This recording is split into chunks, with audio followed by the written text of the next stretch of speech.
works.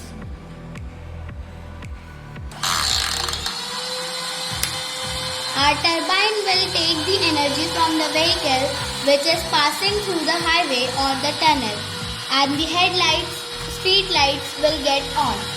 From that side also the same thing will be happening.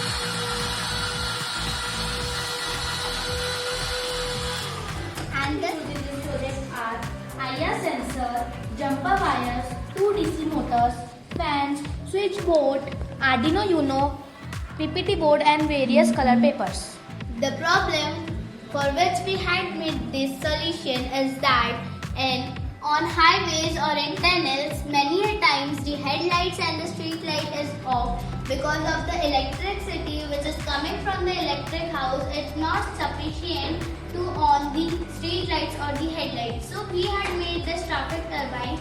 In this, our turbine will generate its own electricity with the help of the energy or power of the vehicle which is passing through the highway or in the tunnel. Now over to Rimsha. Advantages of this project is that it can provide electricity without burning any fuel or polluting the air. Our main motto for this project is it can be capture the wind energy from the vehicles without any burning fuel. Now, thank you.